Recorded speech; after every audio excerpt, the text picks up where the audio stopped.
Pastor Faison, thank you so much for joining us for the Vanderbloemen podcast. I know that our listening audience is going to be so blessed to hear your perspective about the Black church and what's going on in communities in the Black church.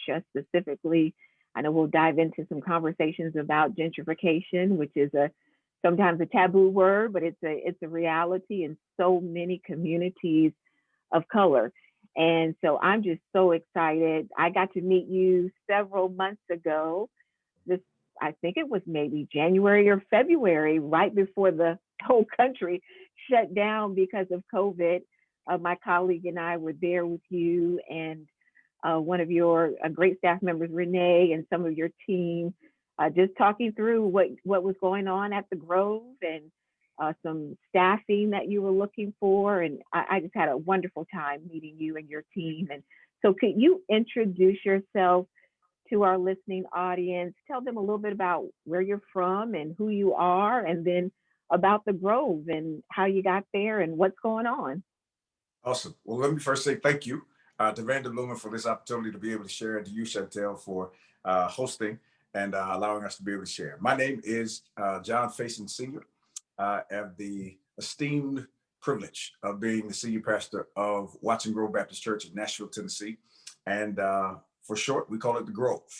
So we have the Grove Nashville and the Grove Franklin. So two campuses in two different counties in the Nashville area.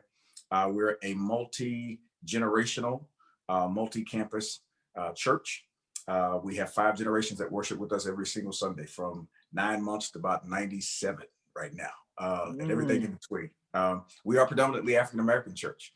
We're founded in 1889, a place called Una, Tennessee, which is right outside of Nashville, by former slaves.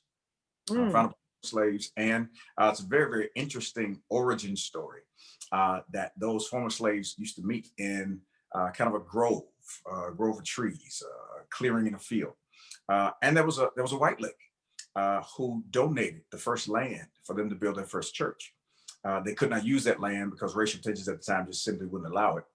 But her name was N. Watson.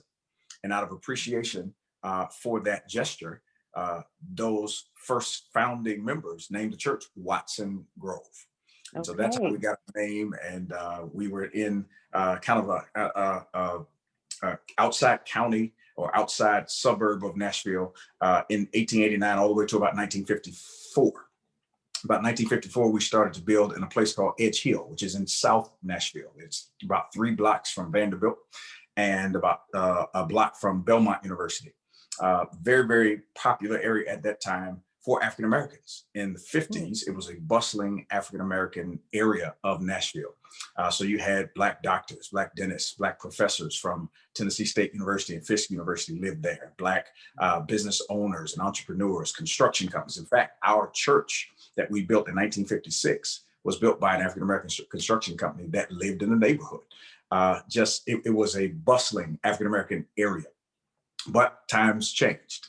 Times changed because of many different factors, from redlining to urban renewal. What some people would call urban renewal is sprucing up the neighborhood. What really it does, in many cases, it was a de facto segregating of the neighborhood. It created geographical boundaries and geographical structures that end up splitting, splitting or cordoning off Black neighborhoods from the rest of the city. The Hope 6 movement of the approach to public housing for persons of low income, that approach was to cordon off, again, African-American populations and really to leave them to themselves and cut off lines of education and transportation and access to employment, and really just kind of leave them to fend for themselves. So when these things happen, white flight occurs. African-Americans are in the neighborhood. Your wealthier white citizens, many of them move away, go to the suburbs. Suburbanization was a part of this transformation. And so what once was a bustling African-American neighborhood, through all of these changes and shifts, some of them natural, many of them man-made and unjust. Highway 65, Interstate 65 cut right through African-American neighborhoods in Edge Hill and segregated that part of the city. The same thing was done on 40 in North Nashville. So these are not uncommon factors, but these are factors that absolutely influenced how the neighborhood shifted and changed. And so we went from the African-American church in a bustling African-American neighborhood to suddenly an African-American church in a neighborhood that was shifting and changing. Crime went up, education went down, income went down. And for lack of a better word, Edge Hill turned into the hood. And you have public housing there. Then you have the belief that because this area doesn't have access to these other things, that somehow the folks in this neighborhood are inherently criminal. That becomes a part of the narrative. And so if you were a student that went to Vanderbilt University or a student that went to Belmont University, usually in the freshman orientation, they would tell you stay out of Edge Hill. Because there was this inherent criminality believed with the neighborhood being what it was. But our church stayed, ministered, provided food pantry and clothing and opportunity and college tours and exposure and education to kids who were not getting it. Had we not provided it, there was a drug and alcohol ministry there, Narcotics Anonymous meetings and Alcohol Anonymous meetings there at the church. There were programs for summer camps and breakfast programs and after school programs provided for these kids by the church because we understood our job as a church was to minister to the neighborhood and to the community, whatever that community looked like. Yeah. So that's great. I would love to talk a little bit about, because what you're experiencing at the Grove is happening. So this was the 50s, right? We're in the 2000s and we're still seeing the same thing happening, but it's progressively getting larger and larger when it comes to kind of the redeveloping of communities around churches in urban areas. Yes. So can you tell me a little bit, let's go back a little bit, let's say back in the 50s and the 60s and the 70s, as these churches, we have the white flight, we have the redlining, we have communities of color, primarily in urban communities. What became the role of the church at that point? What was the role of the Black church in those communities? What did the people look to gain from the Black church? Goodness, the Black church was the center of the Black community. It really, really was. It was the place where you went for affirmation, you went for identity, and you went to be celebrated in a community that saw your inherent value. We're talking in the 50s and 60s. We're talking times where segregation was alive and rampant. We're talking about moments where Jim Crow was a everyday reality, separate facilities, separate bathrooms, separate water fountains, separate entrances to restaurants. So Black people living through that era were consistently communicated to that they were inferior. It was a consistent message of inferiority until you went to the Black church. And then you'd show up to Black church, and while you were called racial epithets throughout the week, at church you were Deacon Jones. Yeah. While you were called a boy and the N-word in other places, or a little girl. We're talking grown women that were called girls, but they would come to church and they were Mother Jones. They were given that value. They were celebrated. It was a place where it was okay, safe, and celebrated to be Black, right? And to be unapologetically Black, and to connect your faith with a God who was walking with you through all of this oppression and all of these challenges and all of these day-to-day things, giving you the hope to keep believing and to keep pushing and to stay connected to God, knowing some way, somehow, God was turning this around. God was shaping this. So the Black church then became the center place of Black identity and affirmation. But it also became the place where you really went for anything that you needed. at this time, usually the Black pastor was the most educated person in the Black community. In many cases, the only college educated, the only one who, especially earlier than the 50s, but around the 50s and 60s, that more access became available. But people came to the Black church and to the Black pastor and Black leadership to help them navigate some of the challenges that were happening in the city. If you had financial issues, you would come to the church because the church could get you connected with a Black accountant. If you were having legal concerns, you would come to the Black church, and there would be a legal forum or a legal aid kind of moment wherein you meet Black attorneys and get some of your needs met and be able to navigate those challenges. So it wasn't just a spiritual place, it was a life place. It was a communal space. It was where every social and cultural need could be met through connection to community of people who were like you, who wanted to see you succeed and wanted to see you win. It was also a place where children got affirmed and children got exposure and education. It was a place where if you had a kid who was about to graduate from high school and he was a top performer trying to go to college, the church probably helped fund that education. They would raise money, right, cookies and chicken and fish and do scholarships to send kids to school. I mean, it was one of the centers of Black community, of Black life.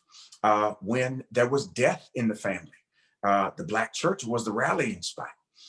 That family wouldn't have to cook for a week. They could focus on grieving because it was a revolving door outside of their house. Everybody from church, somebody bringing chicken, and somebody bringing green beans, and somebody coming to take care of the kids and bringing dessert and dropping on water. It was a communal pastoral care space where families always got what they needed. They in the time of grief, but also in the time of celebration. If they got married, they get connected with people who had been married before and say, all right, baby, you need to look out for this. And you need to make sure this is all right. It was a space where Black life was celebrated and supported. Boy, you have taken me back to my childhood. Again, I tell you, because I have everything you have said, I have experienced, right? I've experienced the recipient of scholarships from the Black church that I grew up in, right? And rallying around family members when someone was deceased in the family. And I mean, the food, you're absolutely correct. People stopping by and praying and just sitting with you in the family just to help you through tough times. And you see so many leaders emerge. I mean, as you talked about, even the early times when this was the only place we could come as Black people and be affirmed, it was such a great opportunity for now Blacks to step into leadership because they were not allowed to do so in their workplace, in their work environment. So this was the one place where they could take on that leadership role. My grandmother was a mother of the church. She helped to sew and make the baptism gowns. My church, when I was growing up, we wore these little headpieces when we took communion because you had to, have your head covered. It was old school, and she would make those for the church. And so it just brings back such great memories of growing up and experiencing that community in the Black church. So will you tell me a little bit about what's going on at Watson Grove today? You guys have been in that community. As you said, you've been around since the 1800s. You've been in that community since the 50s. So what do you see happening now today as we are in 2020? What's taking place in your community? A quick word to describe it is gentrification. That's the overarching theme of what's happening in our neighborhood, just like many urban neighborhoods throughout the United States. There are life cycles in cities. So there are cycles when the suburbs become popular, and then the suburbs get saturated, and then there's a move back to the urban core. There's always opportunity in the urban core, but because of some of the social conditions in the urban core, folks who can go to the suburbs often go. But then it becomes a time and an issue of transportation back and forth. There's the challenges of the commute in the morning and the commute in the evening. Or you live in the suburbs and you may not have access to the city. And so it takes extra energy to do all of that. And it just makes more sense to move to the city. So what is happening is you have those folks who were products of suburbanization are now coming back to the urban core. Mm-hmm. Well, part of that also is what they're coming back to. I told you our story was that the area lost not only increase in crime, decrease in employment, decrease in income, but there were also some social and structural challenges that are associated with that. So when you're in the hood, the urban area, your property values decrease. The cost of land decreases. So the value of what you used to have begins to diminish on you, begins to drop. And if you're coming from suburbs, you're looking for cheaper land. You're looking for cheaper housing. You're looking for better tax rates and all of that to come into areas. So what they end up doing is end up coming into urban areas and buying up, purchasing these homes that were usually occupied by Black citizens. Mm-hmm. Now, because of different challenges, different social issues, you got to read about this. We don't have time to go into in-depth redlining and prohibitive clauses and restrictive covenants and all of the things that prevented African Americans often from home ownership. They could not purchase homes because of the social and in many cases racist policies. Right. Mm-hmm. So you got a group and a generation of Black renters in urban areas. Well, those landlords who've now been renting to Black citizens for 20 and 30 years, they got families that they've been renting to, now see an opportunity to capitalize on this new popularity of the urban core.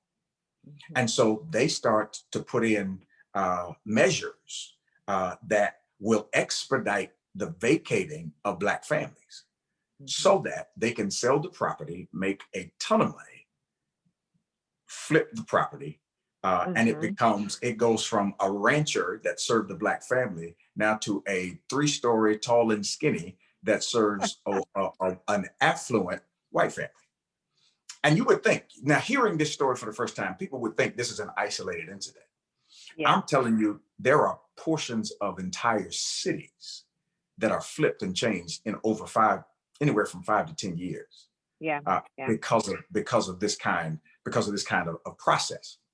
And so what ends up happening is as wealthy families come in and build higher quality homes, more expensive homes, now folks who own in the urban corridor, usually predominantly African American, their property taxes increase. Mm-hmm. The value of their homes increase, but their property taxes increase as well. And if you've got seniors who live on what we call a fixed income, they know exactly what they're going to make each month, and they set their lives and bills according to that. Well, when the property taxes begin to increase, it impacts them in a way that people don't understand. It messes with their system and their budget. And so now they got to make choices. Do I pay my property taxes, or do I go see my children for the summer? Do I pay my property taxes, or do I eat 3 weeks out of the month instead of 4? How do I stretch? How do I make these shifts and changes? Well, you got to pay property taxes, because if you don't pay your property taxes, you can be put out of your home. Mm-hmm. And in many cases, if you've got folks who can't afford them, that happens. Then there are people, elders usually, who live in these predominantly African-American neighborhoods that are now being gentrified, who are, again, older and don't have the acumen to understand that the value of their property has just gone through the roof.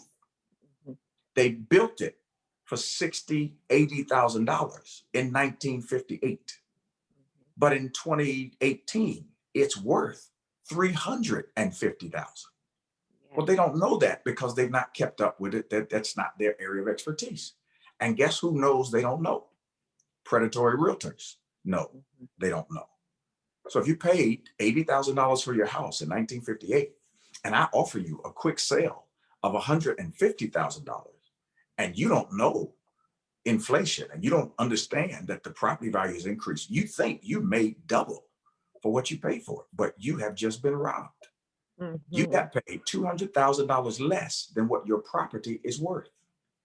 Oh, and by the way, with your $150,000, now that the area is gentrified and the rates have gone up, where around here are you going to live? You can't. So now you got to go somewhere outside the city and try to find somewhere. And this cycle perpetuates. I mean, these are real life issues and stories that many of my members have talked about, that many of my members have lived through. So what that does is that impacts our church in manifold ways. First of all, many of our members can no longer afford to live in the neighborhood and the area they want to live in. They just can't afford it. Can't afford the rent, can't afford the mortgage, just can't afford it. So they have to leave and go to different places. Well, that now separates them from, again, that center of the Black community, the Black church. It puts them at distance. So they may just be coming on Sunday. They may not show up to Bible study because it's too much. There's too much gas. It's too much traffic. These challenges, right? Kids that would normally be around the church and be a part of the church life and summer programs and all these other things now live outside, and it's a 20 to 30 minute drive. Well, they can't do homework and youth group on the same night. Yeah. Right? So it becomes a challenge for that. It also becomes a challenge for us in terms of geography and just basic church plant structure. Our parking lot is for our church use, but as our church has grown, we've outgrown the parking lot. Well, normally in a space like that, people would use street parking to park. You park on the street, come back, go to church, come back to street parking, we're good. Street parking is always available, nobody owns it. Well, as gentrification happens and new residents come in, they want their street parking to be able to park in front of their homes. They form neighborhood associations that then require and go through the city to get permits to park on the street. Well, if you need a permit to park on the street, it's hard to park there on Sunday and go to church. So now we have barriers to attendance. Pastor Faison, can we just pause there for just a moment? Because I can tell you, as I'm listening to the domino effect, my head is spinning. I cannot imagine, as a pastor who is at a church that is ministered to that community. You are just one person I'm talking to, and I'm sure as people will listen to this podcast, there will be pastors that will raise their hand and say, oh yeah, I'm right there. I'm right there. This is what we're dealing with. Same thing. Can you speak to them and just tell me, how do we turn the tide as we see what is happening in our urban Black communities, inner city communities? How do you find encouragement, one, but innovation, two, because now you have to learn how to minister in a new way. It's not the neighbor that probably was cooking your dinner as a pastor, bringing it over to the church so you and your family could have Sunday dinner, right? You don't even know the neighbor that's next to the church now. Just give us some wisdom on what can the pastors do? Let me first say, gentrification is not something you can stop. It is not something you can reverse. These are cycles in cities that absolutely occur. And by the time you see gentrification starting, it's been starting for 20 years. Too late. Right? Yes. You're 20 years behind the game. So I would encourage urban pastors. I would encourage you that when you see land coming available in your city, particularly close to you, position your church as much as possible to purchase as much as you possibly can, budget wise, all that kind of stuff. You got to plan, you got to forecast, you got to strategize. We know all of that. but you got to look down the road. You cannot just be planning for next year. You got to be looking 3 to 5 years. And you really have to figure out what you're called to. We know our purpose is. Our purpose is to lead the church. Our purpose is to provide leadership to souls and to encourage, to empower, to strengthen, to preach the word. We know what purpose is. But for me, purpose is not calling. Purpose is what I'm supposed to do when my gifts and my passion connect. Mm-hmm. Calling, I believe, is the place to which I'm supposed to use these things. So you have to wrestle with, are you called to this area? Are you called to this space? And that's not just a question the pastor has to wrestle with. Churches have to wrestle with this. And for every church, it's a different answer, right? Mm-hmm. Maybe I'm called to those people that I serve, but I'm not called specifically to be in this space. So in many cases, some churches sell their property. Mm-hmm. And whatever, polity you got to follow to get that done. And it ends up blessing the church, and church pays off bills and pays off mortgage and goes and starts somewhere else where they'll be able to minister to those members that are connected to them. That's some people's calling. For us, we are very clear. Our calling is to this area. Our calling is to this community, which means then we have to adapt to what this community looks like. I cannot be stuck in remembrance only and wanting it to be what it used to be. It just ain't. It's just not. Yeah. So I've got to now begin to adapt and strategize. And for us, that meant doing church in a different way. That's good. It meant for us, because we have parking challenges and all of that, yet we were growing. So we grew from about 300 members in 2012 to about 2,500 by the end of last year. So that's a steady growth pattern. But here's the thing about growth. If you don't have room and prepare for it, it will stop. You'll put a cap on it. It'll reach a ceiling, and it'll plateau and begin to stave off. So we decided, man, the growth is good. The growth is empowering us to be able to reach more people. The growth is enabling us to accomplish what we believe are the vision and the mission of our church. And we want that to continue.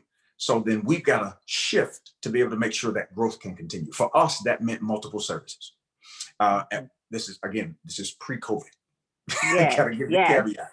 Pre-COVID, we ended up going to ultimately about 4 services. So we do 3 in Nashville, 1 on Saturday night, 1 at 7:30 on Sunday morning. We do a 9:30 in Franklin. I'll talk about that in a second. And then we do the 11 back at the Nashville campus. So we ended up doing 4 services, which meant we had to change kind of how we flow. We had to shorten our offerings.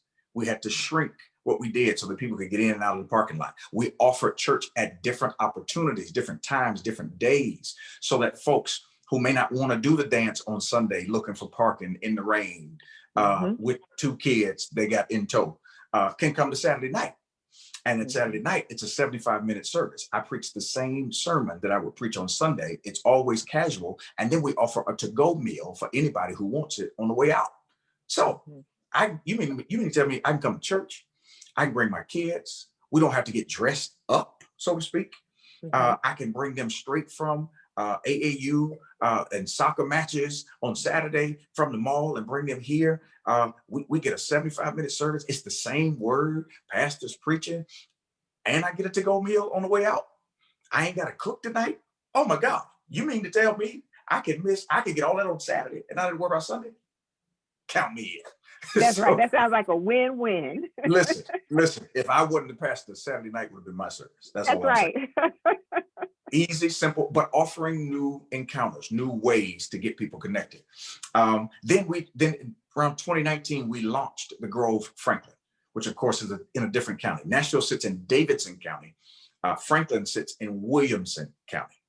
Different space, different environment, different demographics, different geography, different everything. But what we discovered was from our data, that's another point. Make sure you're collecting your data. Make sure you got accurate data, because if you're making decisions that are not based on data, you're just dreaming. You have to make decisions based on data. And our data showed us that while people while the majority of our congregation didn't come from where we were, we found out where they were coming from. And so the campus model and the multi-site model then puts us in a place where many of our partners, our members are coming from. And we discovered Williamson County was one of those spaces. And so we ended up going into a movie theater and launching the Grove Franklin. And it was challenging. It was costly. Yes. It was taxing, but it was absolutely a blessing. We knew God was calling us to do that. And one of the ways we knew we were being called to multi-site was because we didn't want to leave the area where we were, but we knew that we had to expand our reach in order to minister to the folks who were coming to us.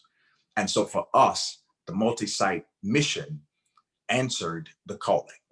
It gave us, it equipped us with the technique and the tactic to respond to the calling that we believe we have. So in the next 15 to 20 years, we believe we have anywhere from 2 to 4 more campuses in us, because we're not going to build a big box. We're not leaving our urban area. We're not leaving our community that we love so dearly to go to the suburbs and build something major, right? That's not what we're going to do. We're going to stay where we are. But we understand our calling is to be a community church. That's who we've been since 1889. That's who we begin to, that's what we begin to see fleshed out once we got to Edge Hill. We're a community church. So we don't want to be a commuter church. We want to be a community church. And for us, that means whatever the community looks like, we're going to be embedded. We're going to be involved. We're going to be connected. So we're now in the process of looking at what that means for the Nashville campus. And ultimately, it will become the model for the other ones. And what that means for us is we got to offer something more than church. And so this new plan, this new model, this new design of what we think in Nashville is going to include some stuff that churches may not be including. Housing. We're going to build housing. We're going to provide commercial and retail space. We're going to put together some parking that fixes our problems, but also offers parking as a ministry to the community. So we're not, it won't just be a church. It's going to be a community hub, a space where everybody in the community frequents. The sanctuary will also be a gathering spot where we can do forums and conversations and meals and community things. And now as we wrestle with this COVID-19 thing that we don't know how long it's going to last, the need for that communal hub has even been reinforced. We sit in a food desert. Food insecurity is a major issue for us. So we're going to build a grocery store on our church campus. I mean, this is what it means for us to minister to the community and to be present and to provide what the community needs today. I love that. You have just given some pastors great ideas and inspirations on how to, because some of them may have felt that their only way out was to leave the community, to uproot the church that's been there for hundreds of years and take it into the suburbs. But there are ways to get around that and still serve the community. Tell me a little bit about, as the complexion of the community changes, so now you have more affluent whites that are moving into the Nashville area. The ultimate goal is not just to minister the gospel to Blacks, but it is to minister the gospel in the community in which the church lives. How do you now reach across racial barriers and begin to minister to those in your community now? For us, it is through intentional engagement. It is about being present in that community and being a resource for those folks who end up showing up. However they got there, they're part of the community. And so we've got to be we believe that the way we reach them is not knocking on doors and passing out tracts, right? They're not going to answer the door. They're not answering the door. You're going to catch the ring, right? That's right. You might talk to somebody, you might not. It's not happening. Yes. So that's not the model that we have. We believe that what we offer as a community is useful, helpful, and transformative for anybody, regardless of ethnicity, color, creed, regardless of where they come from. Now, this does not mean we lose our identity. We are not seeking to become a multicultural church by the multicultural church definition. the industry standard, right? That's not our goal. I don't believe that's our calling. I don't believe that that's what we were created to do. We were fashioned as an African-American church from 1889 all the way to this present day in 2020. And I don't see anything wrong with that. Often the multicultural lens says that there is something wrong with the Black church because it is predominantly Black. I'm telling you that the Black church was the product of an oppressive system. If we had been allowed in white churches, there would be no Black church, but we weren't. That's not what it was. And so the Black church now is this incubator and ecosystem around which the Black community now finds its identity, finds its communal fellowship, and finds its affirmation. Why would we snatch that away from people who need it so desperately, especially in a time of polarization and a time of racial injustice? The Black church, we are that space where folks can be, where folks get affirmed and get reminded that you are created in the image of God with your Black self. You are not deficient and inept. You are not missing anything. You are the image of God, and you are still the fullness of you are still made, shaped, and fashioned in the fullness of who Christ made you and fashioned you to be. Where else is that message in America being preached and taught regularly? Nowhere. Yeah.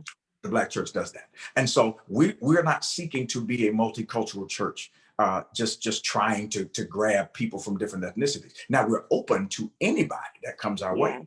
And any ethnicity that has ever spent any time in the Black church will tell you it's one of the most welcoming spaces you'll ever find on this planet. You walk in. True. And you are baby and sugar from the time you walk in the door to the time you leave. We're glad to see you, waving when you come in, waving when you get back, gonna help your kids in the car, might even offer you a plate on the way out. That's right. It is one of the most welcoming spaces in the kingdom of God.